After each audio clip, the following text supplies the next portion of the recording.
It is I, your favorite crazy lady, and welcome back to my podcast, Living Disabled, a Life Worth Living.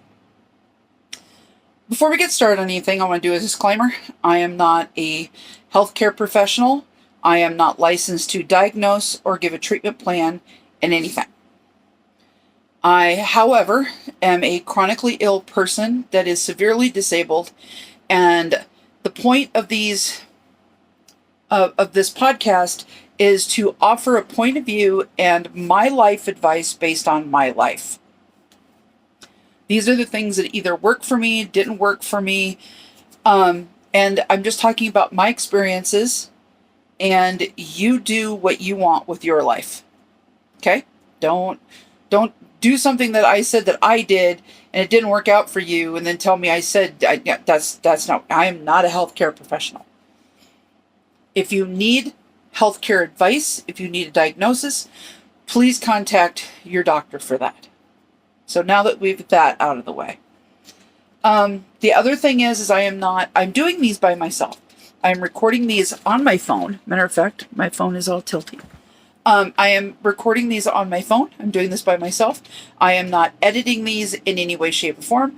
I may pause here and there due to reasons that are going on around me, or I have to sneeze a lot or something like that. But other than that, you're getting the good, the bad, and the ugly. I have a speech impediment, and I've had 5 strokes. So words at times are hard. Sometimes I talk really slow. Sometimes I talk really fast. And that all has to do with things that are going on with my health that I cannot control. So please be aware of that. The other thing is, this is not the normal format that you see a podcast. I'm not sitting in front of a table with a microphone in my face talking to you, because of the fact I wanted this to be more like a conversation between friends.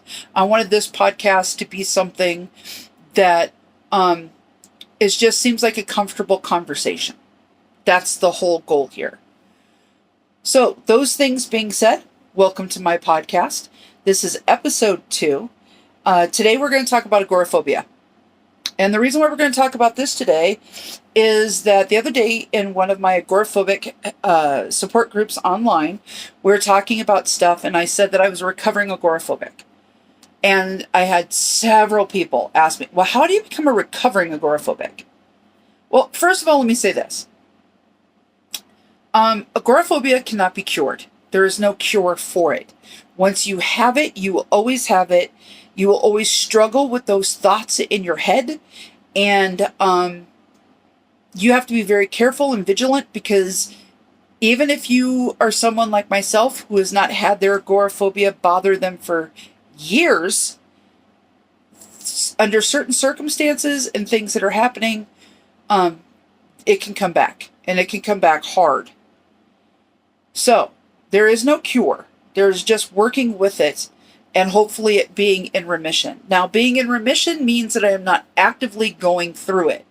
Like being in remission with my cancer. I'm not actively going through that type of cancer anymore. It's in remission. So, what is agoraphobia? Now, I can give you the technical definition, and a lot of people won't truly understand it. So let me explain it to you in the simplest way possible. When someone is agoraphobic, they feel safe and secure within their home. They want to stay in their safety zone, because outside is where all the bad things happen. I don't want to go out there because bad things can happen out there, and that's not safe. In here safe, out there bad. So we stay inside. That is the simplest of terms. Most agoraphobic people are scared of being out in open places, fear of large crowds, fear of extremely noisy places, because that all means danger to someone with agoraphobia. Now, a lot of people think that if you're agoraphobic, that also means you don't want people in your own home. That's not necessarily true. There are some agoraphobics that don't want anybody in their home, but there are other agoraphobics like myself who would love to have people visit with them and interact with them within their own home, because our home is our safety zone. Doesn't mean that we don't like people in general. I mean, let's face it, people suck, but it doesn't mean that we don't want to interact with everybody.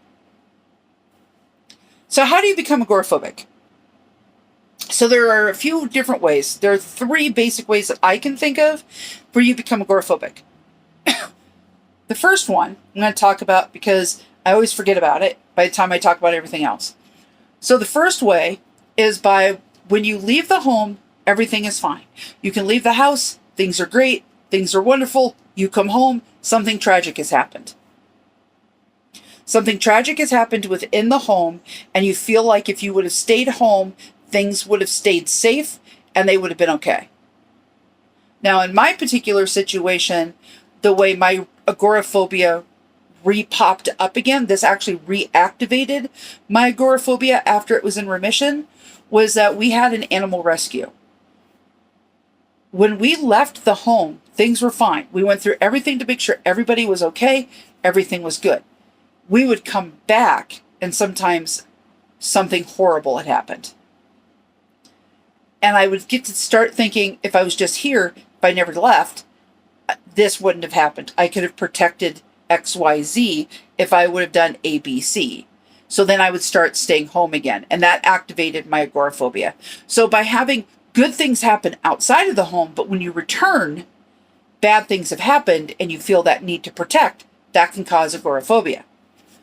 Another way to cause agoraphobia, which is the biggest way that it happens, is that it's a trauma response by leaving the house and something bad happens outside of the home. So you don't want to go outside because bad things happen out there. Things stay safe in here. So you stay in your own little bubble, in your own little safety zone. And that is the biggest way people become agoraphobic. The last way that I know of people becoming agoraphobic is through confinement. Either you've been in prison and you're not allowed to leave. So when you are finally free and you are allowed to leave, you don't want to because that seems scary and unsafe. Because you're used to staying in one little area and that's what's safe for you. The other thing is being in a domestic violence situation. You have a controlling or an abusive partner and they don't want you to leave the home because they want to know where you are at all times. Outside bad, inside good. So you stay in the home because that way your partner knows where you are, and then that keeps you safe from their abuse. And the last way, through confinement, is by being ill. If you are ill and you are confined to your home or your bed or a hospital for an extended period of time, that can also create agoraphobia. Because you're in one area where things are safe and where things are good, and when you go out, that's scary. It's the unknown. What if I don't have my medication? What if I get hurt? Is there going to be anybody there to help me if I need it? All of those things can play into becoming agoraphobic. So now that we have agoraphobia, and a lot of people don't understand this, because agoraphobia is a prison created within your own mind. It is literally a trauma response due to what's going to happen in the unknown. I need to stay here because this I know, this I can control, this I can foresee what's going to happen here. I know what this is. I don't know what that is out there. So we stay in our own space. And unfortunately, it's a prison that we created in our own brain caused by trauma. That doesn't mean you're to blame for what's happened to you. It's just like any other illness or a disease that you can get due to either circumstances, being exposed to it, or being catching it from somebody else. It's just like any other disease. It's something that's inflicted upon you, not something that you've willingly done to yourself. So first of all, remember that. Give yourself grace when it comes to something like that, because you're not to blame for the things that happen to you. You truly aren't. So you're not to blame for the way your mind and body responds to those things. So how did I become a recovering agoraphobic? Well, the first thing I have to say is acceptance. Because so many of us, myself included, get caught up in the But why is this happening to me? What did I do to deserve this? Why can't I be normal? When you start that kind of thinking and you get caught up in that kind of thinking, it creates a spiral. It just becomes a circulatory thinking because you get caught up in the what ifs. Why am I? Why does this? That you don't see how to work with it and get through it. You're fighting against it. So the first thing I would say is acceptance, and accepting the fact that I understand that I have this condition. I have it. I cannot change the fact that I have this medical condition. It is a medical condition that was inflicted upon me, not something that I had done to myself. So because I have this medical condition and I accept it, I now can look at it as, okay, I have it. I know I can't make it go away. I know it's not going to get any better the way I am right now. So what can I do to make myself better? What can I do to make my situation better? So accepting it means that you are trying to figure out a way now to work with it instead of fight against it. Fighting against it's going to get you nowhere. Now for me, the biggest things when once I started accepting it was coming up with a way to figure out what are the things that are holding me back. One of the things that I found out was a huge issue for me was if I left the home, if I did things, especially on my own, what if something happened and I got sick? What if I forgot my medications? What if I needed help and nobody was there to help me? So my first step in getting better was deciding if I needed a safety person or not. By a safety person, I mean someone in your real life that can go with you places and be with you and help you realize that you're starting to go through a problem before you do, or help you through a problem as you're having it. Now, for me, that safety person was either my parents or my spouse at the time or one of my stepchildren. Now, my stepchildren were small at that point. Two of them were very small. The youngest one was about 5 when I started asking her for help. We had explained my medical conditions to my my 3 stepchildren.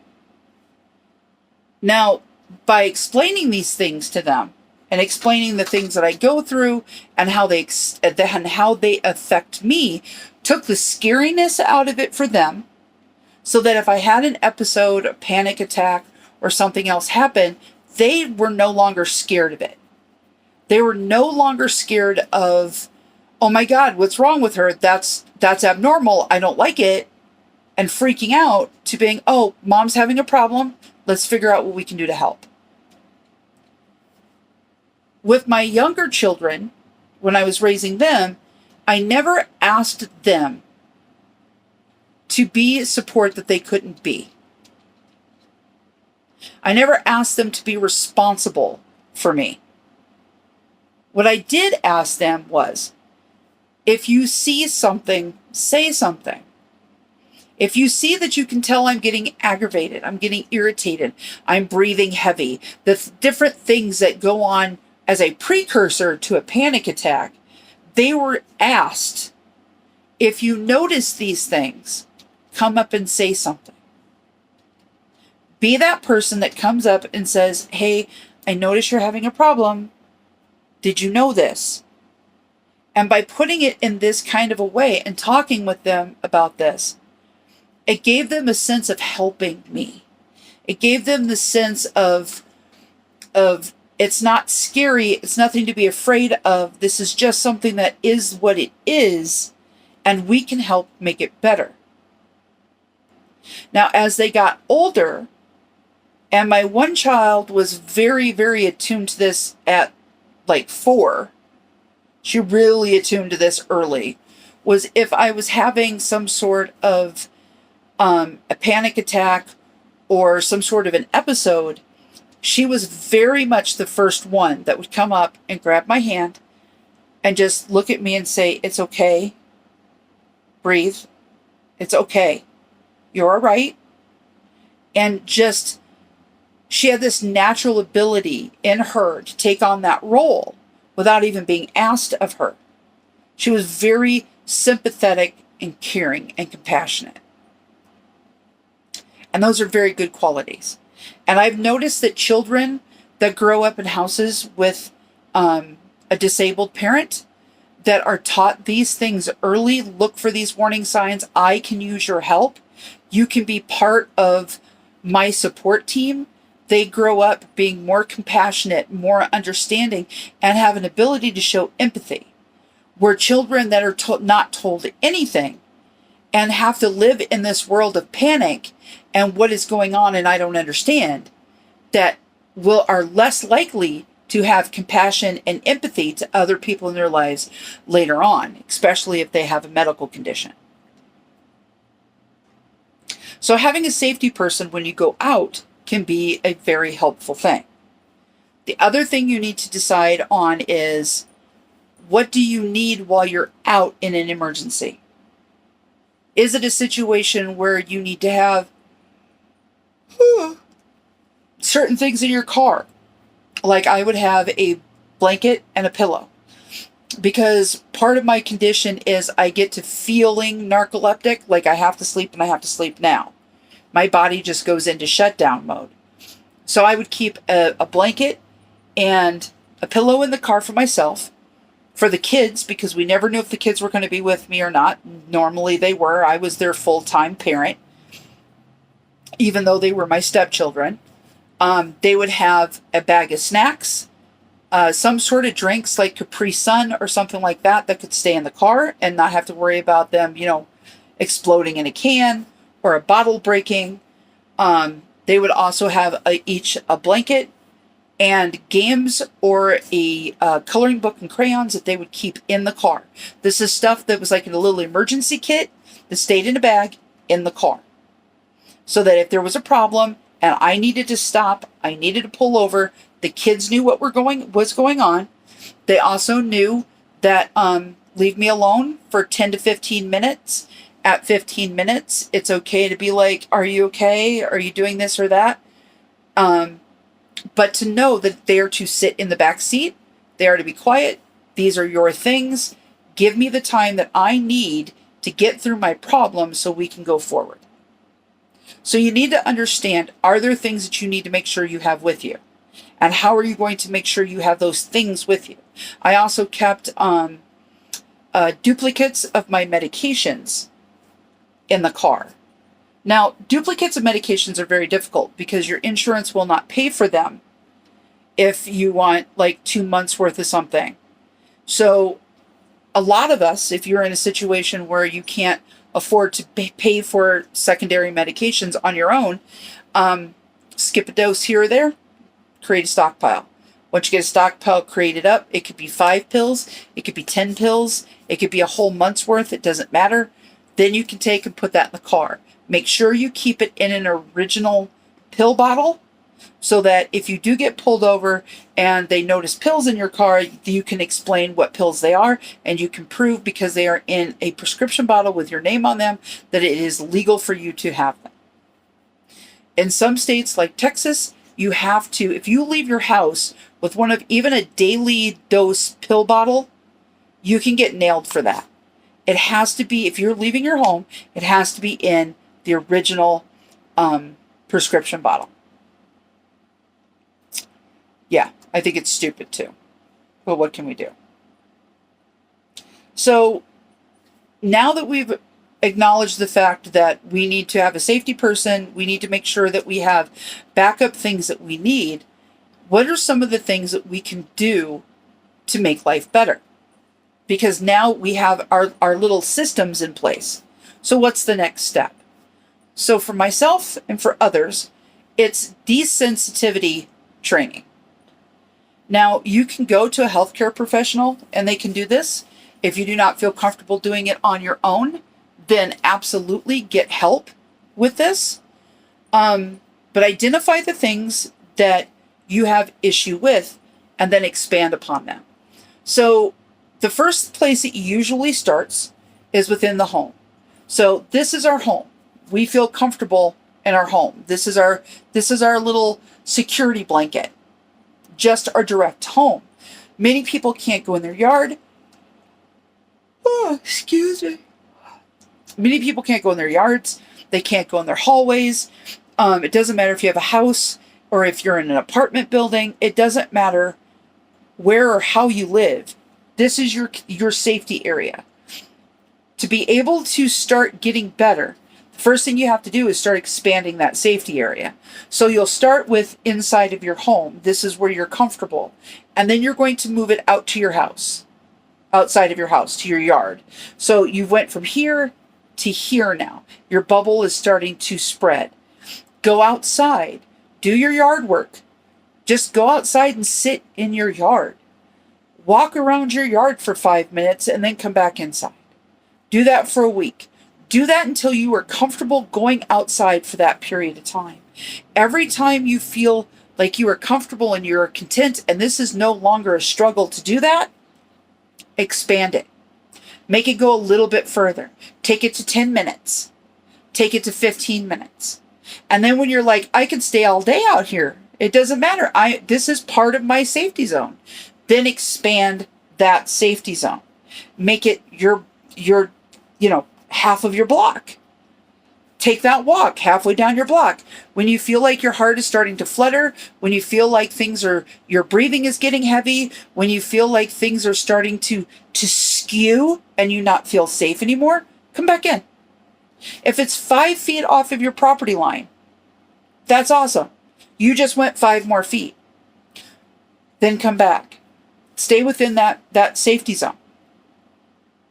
If you feel like you can't take that extra step, go up to where your safety zone ends. Go right there to that little margin and then take 1 step. Just 1 step. Stand there for a moment, walk back. Go inside. Go do whatever it is you want to do. The next time, don't even go up to there and then decide. Go to that new step. Go there. Stand there until you feel comfortable. Once you feel comfortable, the next time you come out, take that next step. Keep doing that until you can take 2 steps, until you can take 15 steps, until you can walk down the block and you're okay. It's all about doing it in small increments and doing it over long periods of time. It doesn't matter if it takes you a month, a year, 4 years. What matters is the fact that you're taking the strides and the steps to make yourself better. That is the biggest part of it. If you feel like you cannot make it outside of your property line, then make it your car. Take and make your car your safety zone. Go out, sit in your car, in your driveway. Just go out and sit in it. Go have lunch in it. Go watch YouTube videos in it. Make it to where it is a safe place to where you feel comfortable. And then after you get comfortable and you're like, oh, this is no big deal anymore, drive your car outside of your property line. Just drive it out, put it on the street. Sit there, do the same thing, and then go back. Do the same thing, but in your car. Keep doing these things and repeating them until you don't think about it anymore. When you get to the point of, oh, I need to go to the store, and next thing you know, you're just in your car, that's when you know this is working. That's when you know, holy shit, my life is changing. When you get to the point where you can go to the store and walk around with your safety person and know that you're okay, that is huge. And for some people, it never gets past that. For some people, they can't get past needing that safety person. Now, for myself, I replaced that safety person with a service dog. I am currently on my third service dog, and I am needing a new one. And we'll talk about replacing your service dogs in another podcast. But you need to do the things that you need to do to make sure that you feel safe and you feel comfortable. For some people, it's carrying around a stuffed animal. It's wearing particular clothes when you go out. And those things are all okay. They are all fine. You are doing the things that you need to do to get yourself better. By expanding your safety zone, your comfort zone, and keep pushing that boundary, once you get those things to where you feel comfortable, you're going to notice, you're going to want to take on other things. Now, like for me, I have a severe fear of heights due to trauma brought on by being pushed off of heights and almost drowning as a child. I have a severe problem with heights. I have gotten to the point now where I really have a hard time even getting on a ladder or anything like that, where I didn't have it before. One of my issues that I have right now that it has been really bad over the last 20 years are bridges. I can't go over a bridge. We would have to plan out where we were going according to, are there bridges? Are there overpasses? Where are we going? What's the road going to look like? And then coming up on them and being like, okay, is there a way around this? Because I would hyperventilate, I would have a panic attack, and I couldn't deal with it. I couldn't deal with going over a bridge. It didn't matter how big the bridge was. I couldn't deal with it. And one day, I just went, I can't live like this anymore. I can't constantly be expecting other people to accommodate my irrational fear of bridges. Because my irrational fear of a bridge is the fact that the damn thing's going to fall or collapse while I'm on it. I don't have a problem going under them. I know that's an issue for some people. They're afraid that a bridge is going to fall on it. I don't worry about that. I worry about I'm going to be on it and it's going to collapse. I'm going to fall. I'm going to die. Because I don't want to die. The way I came over those was by slowly going over small bridges and overpasses. And I would go over them over and over and over and over again until I didn't think about it. It's the same type of desensitization training with agoraphobia and learning to go outside of the home.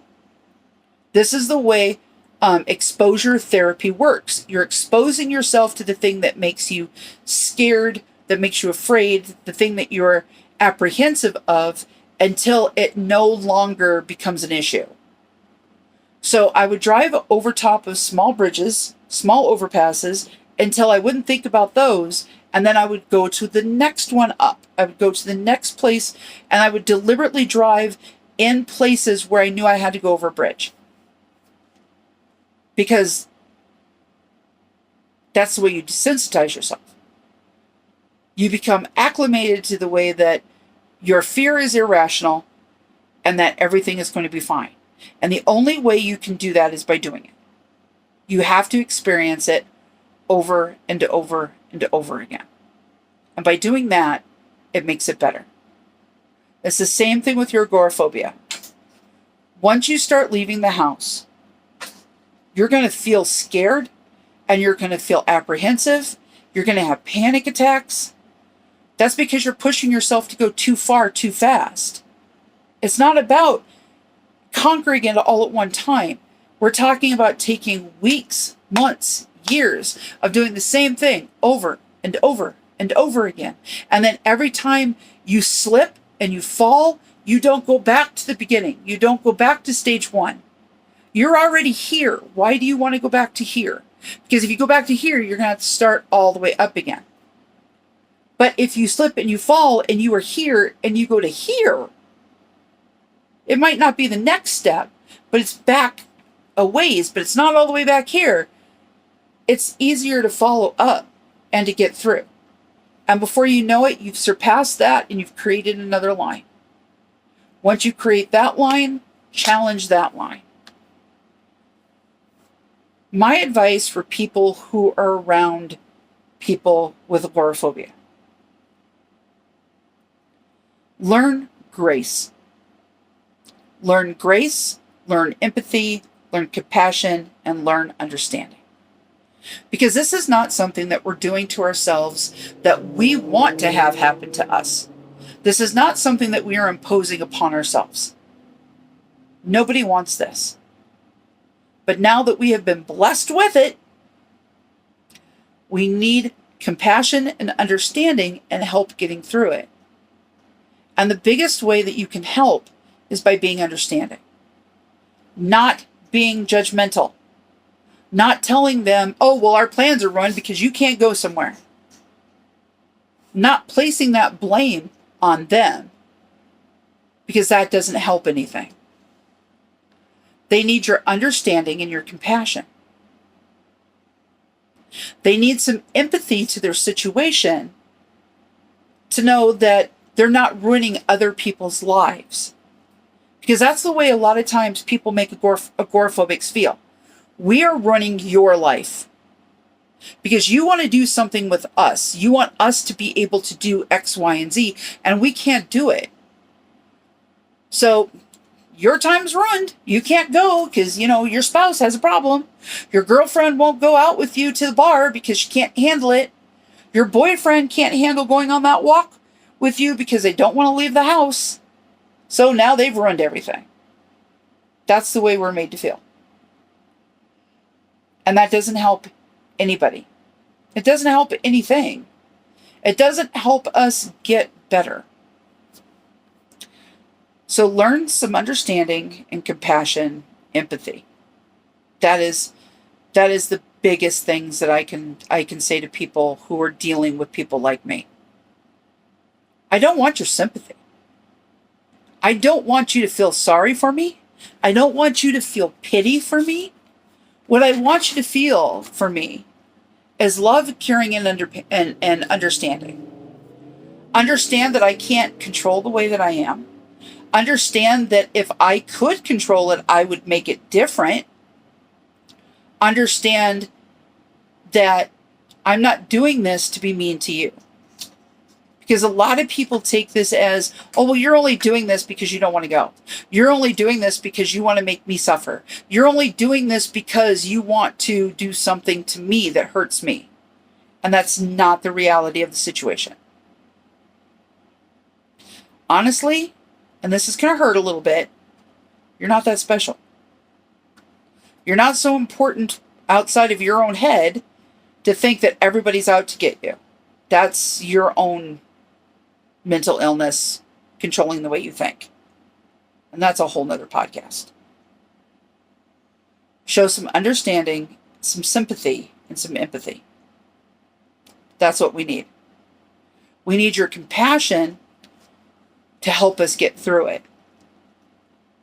We don't need your pity at all. Hopefully this will help somebody in understanding that even though you are agoraphobic and this is something that you haven't done to yourself, you do not have to live within it all the time. You do not have to have it control your life completely. You can get better, but know that it can come back at any time. Any circumstance can make it come back. And that's, for me, the scary part. Because I already face having it slip and having it control my life again. And I don't want that. And that is a scary place to be. But like I always say, it's just my 2 cents. Take what you want, leave the rest. And until we meet again, and I hope we meet again soon, have the day that you deserve. Because only you can make sure that it is awesome. Thank you for coming to my podcast. Please check out my other podcasts. You can find me on TikTok, Instagram, and other social medias. Thank you, and bye.